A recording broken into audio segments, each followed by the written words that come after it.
사랑하는 성도 여러분, 그리고 진리의 말씀을 사모하여 이 자리에 함께하신 모든 분들께 주님의 이름으로 문안드립니다. 오늘 이 귀한 말씀을 더 많은 분들과 나누는 것은 하나님의 사랑을 전하는 귀한 사역이 될 것입니다. 잠시 시간을 내어 구독과 좋아요를 눌러주시면 이 채널이 하나님의 말씀을 전하는 데 큰 힘이 됩니다. 참여해주시는 모든 분들께 주님의 평안이 함께하기를 기도합니다. 요즘 세상 참 혼란스럽고 불안하시죠? 우리가 살아가는 이 시대는 하루가 다르게 변하고 한치 앞을 내다보기 힘든 불확실성으로 가득 차 있습니다. 많은 사람들이 지금 세상이 어떻게 돌아가고 있는 걸까? 내 자녀들과 손주들의 미래는 과연 어떻게 될까? 하는 무거운 질문을 던지곤 합니다. 미래에 대한 불안감 속에서 사람들은 해답을 찾아 헤맵니다. 하지만 미래에 대해 신뢰할 수 있는 정보의 원천은 단 하나뿐입니다. 놀라울 정도의 정확성을 자랑하는 유일한 길잡이, 그것은 바로 하나님의 말씀인 성경입니다. 미래를 알고 싶다면 미래학자의 책이 아니라 하나님의 영감을 받은 예언자들의 기록을 읽어야 합니다. 성경에는 우리가 앞으로 나아갈 불확실한 길을 헤쳐나갈 수 있도록 돕는 지혜와 정보가 가득합니다. 어떤 이들은 예언 같은 것은 믿지 않는다고 말합니다. 하지만 사실 그들 역시 무언가의 의지에 미래를 알고 싶어 합니다. 불과 얼마 전까지만 해도 텔레비전을 켜면 채널마다 당신의 미래를 알려주겠다는 점술가들이 등장했던 것을 기억하실 겁니다. 심지어 점쟁이 네트워크라는 방송 채널까지 있었습니다. 하지만 재미있게도 그들은 결국 파산하고 말았습니다. 자신들의 미래조차 내다보지 못했던 것이죠. 성경에 기록된 예언은 이와는 차원이 다릅니다. 어떤 목사님은 예언에 대한 설교를 하지 않는다고 합니다. 예언이 사람들로 하여금 현재의 삶에서 멀어지게 만든다는 이유에서였죠. 하지만 그의 동료 목사님은 이렇게 지적했습니다. 그렇다면 성경에는 우리를 산만하게 하는 내용이 너무나도 많은 셈이군요. 실제로 그렇습니다. 구약 성경에는 예수 그리스도의 초림, 즉 첫 번째 오심에 대한 예언이 300번 이상 기록되어 있습니다. 그리고 놀랍게도 그분의 재림, 즉 두 번째 오심에 대한 예언은 그보다 3배나 더 많이 기록되어 있습니다. 생각해 보십시오. 전능하신 하나님께서 수백 년에 걸쳐 메시아의 첫 오심을 예언하셨고, 우리는 역사를 통해 그 모든 예언이 한치의 오차도 없이 정확하게 성취되었음을 확인했습니다. 그렇다면 바로 그 동일한 예언자들의 입을 통해 동일한 방식으로 기록된 그분의 두 번째 오심, 저는 그 예언 또한 반드시 성취될 것이라고 믿습니다. 하나님께서 일어날 것이라고 말씀하신 일들은 반드시 일어날 것입니다. 사랑하는 여러분, 우리가 살고 있는 이 시대와 앞으로 다가올 시간에 대해 하나님의 말씀이 얼마나 많은 진리를 담고 있는지 모릅니다. 세상이 도대체 왜 이렇게 돌아가는지 궁금하다면 우리는 반드시 성경으로 돌아가 해답을 찾아야 합니다. 혹시 이런 질문을 스스로에게 해보신 적이 있습니까? 나는 왜 수많은 역사 속 시간들 중에 바로 지금 이 시대에 이 땅에 태어났을까? 하나님께서는 당신을 역사의 어느 시점에라도 태어나게 하실 수 있었습니다. 하지만 그분은 바로 지금 이곳에 당신을 두셨습니다. 지금 이 시대를 위해 당신을 이곳에 보내신 것입니다. 그러니 다른 시대에 살았더라면 좋았을 것이라고 불평하거나 막연한 미래의 어느 때를 동경하지 마십시오. 하나님께서 당신에게 이 시대를 선물로 주셨다는 사실을 받아들이십시오. 그리고 그분이 주시고자 하는 성령의 능력 안에서 이 시대를 어떻게 살아갈 것, 그렇다면 지금 우리는 역사의 어느 지점에 서 있는 것일까요? 무슨 일들이 일어나고 있는 걸까요? 첫째로, 우리는 이스라엘이라는 국가가 재탄생한 세대에 살고 있습니다. 제가 7살이던 해 세상에는 앞으로의 역사의 흐름을 영원히 바꿔놓을 중대한 사건이 일어났습니다. 많은 사람들의 관심 밖에서 조용히 일어난 일이었지만 그 의미는 실로 엄청났습니다. 바로 1948년 이스라엘 국가가 탄생한 것입니다. 우리 대한민국이 전쟁의 잿더미 속에서 기적처럼 다시 일어섰던 역사를 기억하는 분들이 많으실 겁니다.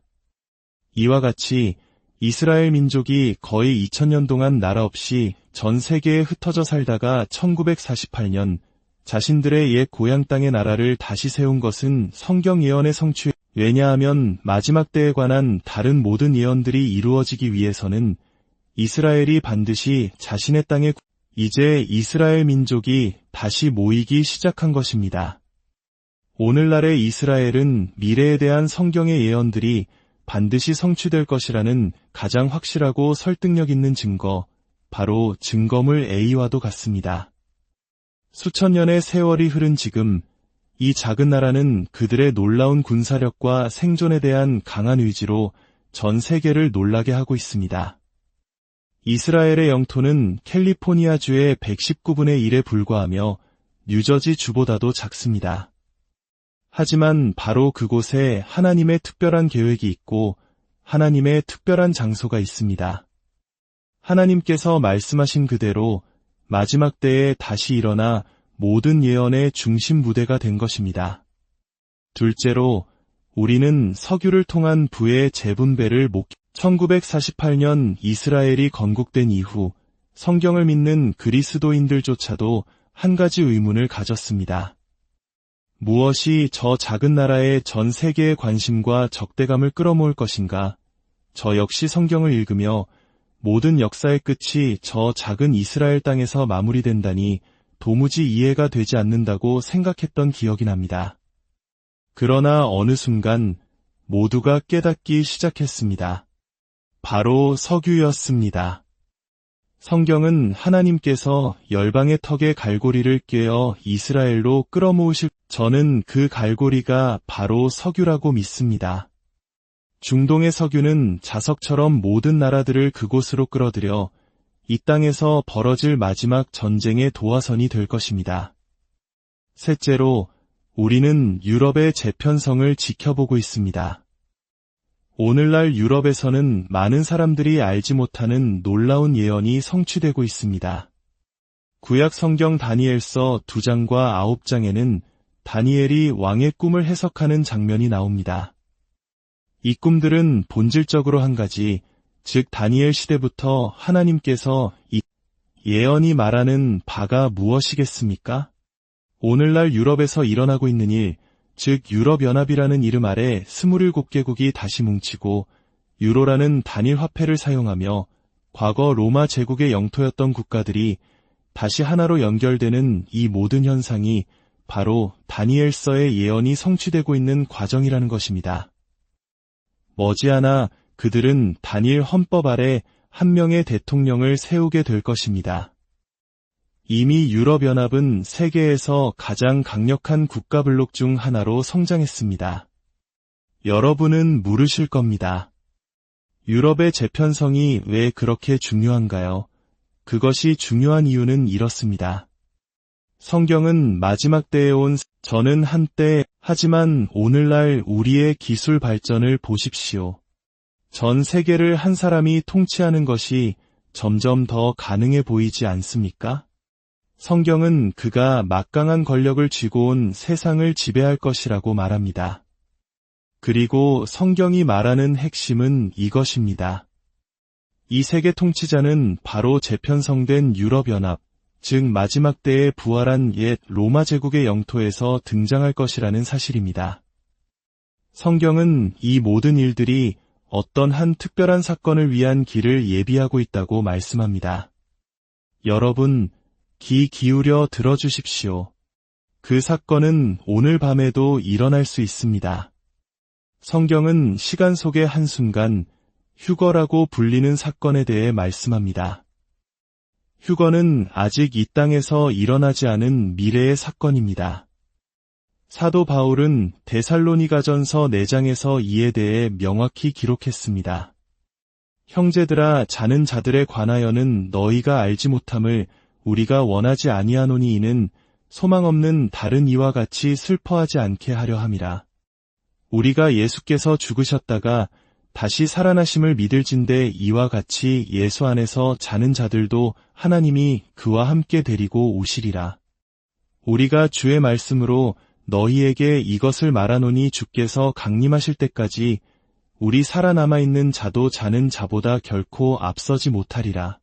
주께서 호령과 천사장의 소리와 하나님의 나팔 소리로 친히 하늘로부터 강림하시리니, 그리스도 안에서 죽은 자들이 먼저 일어나고 그 후에 우리 살아남은 자들도 그들과 함께 구름 속으로 끌어올려 공중에서 주를 영접하게 하시리니, 그리하여 우리가 항상 주와 함께 있으리라.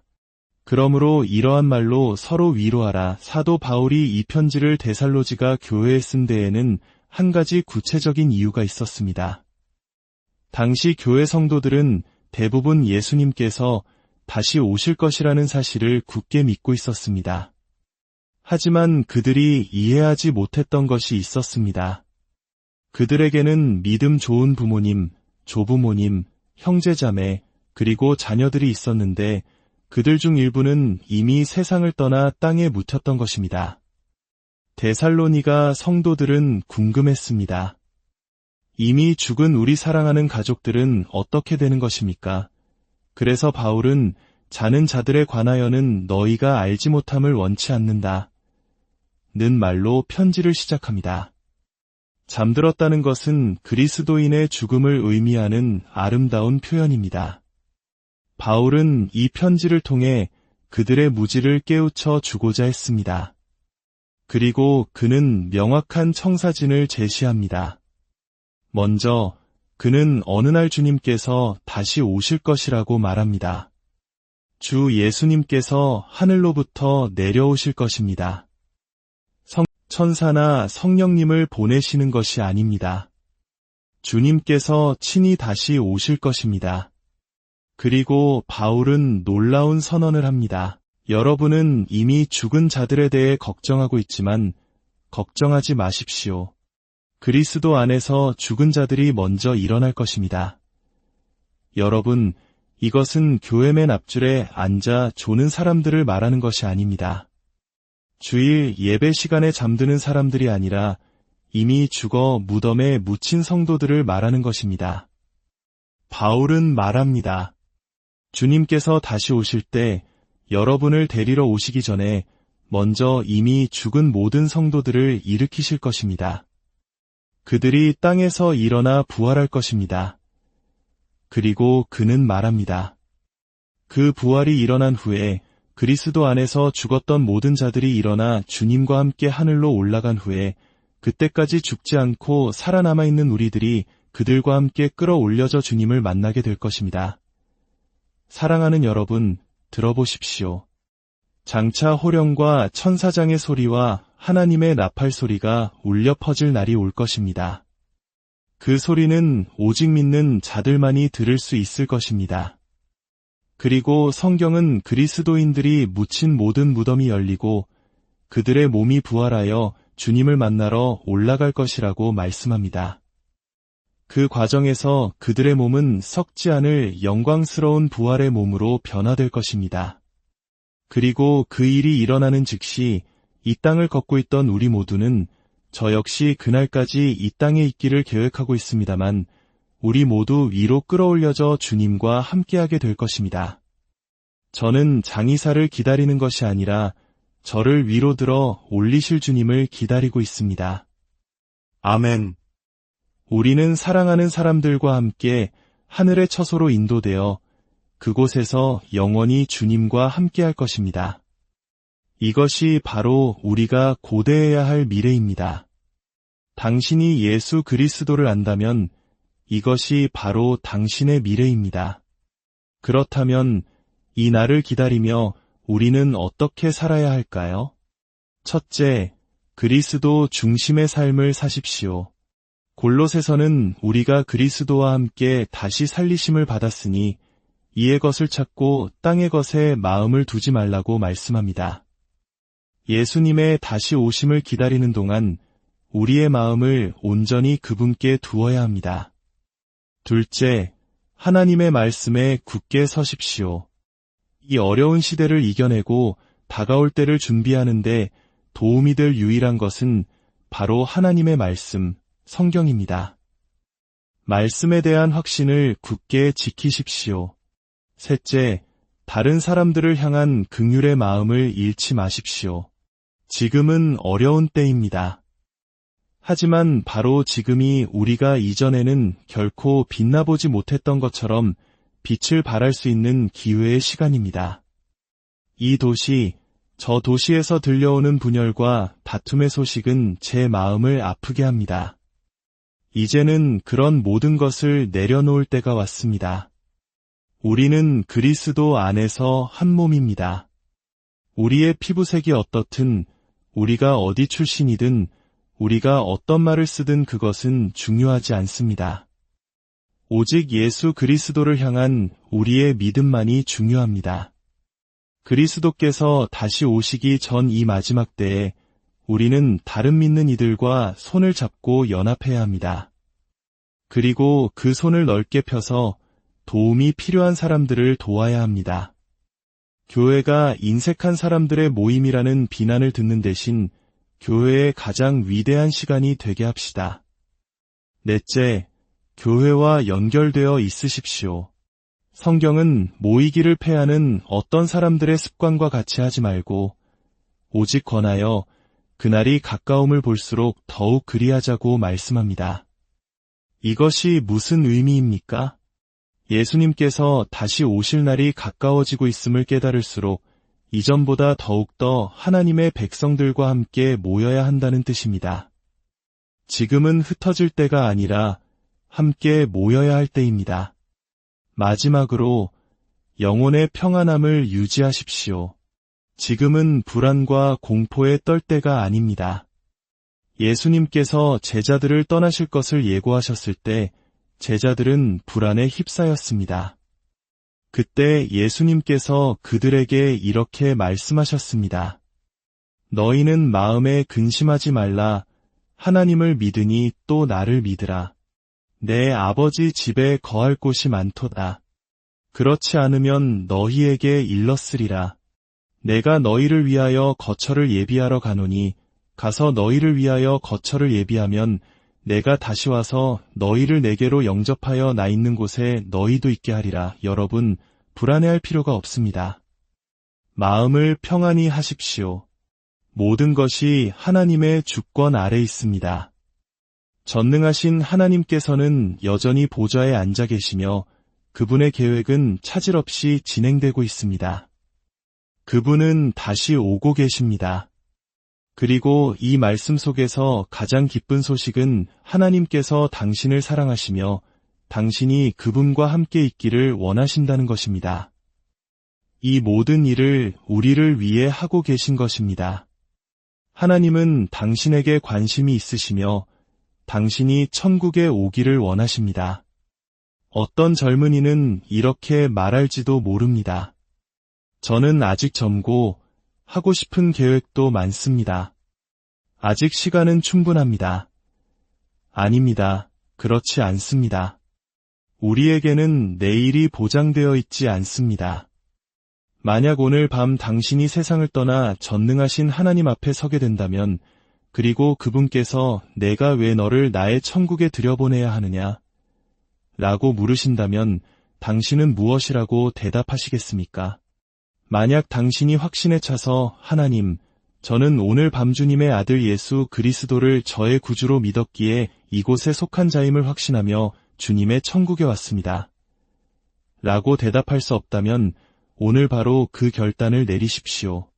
훗날 주님 앞에 섰을 때 오늘 이 결정을 내린 것에 대해 영원히 감사하게 될 것입니다. 당신의 마음을 예수 그리스도께 드리십시오. 이 순간은 당신 인생의 가장 위대한 순간으로 기억될 것이며 당신을 속사람부터 변화시켜 새로운 피조물로 만들어줄 것입니다. 오늘 이 말씀을 듣는 모든 분들의 마음에 하나님의 깊은 평안과 소망이 가득하기를 우리 주 예수 그리스도의 이름으로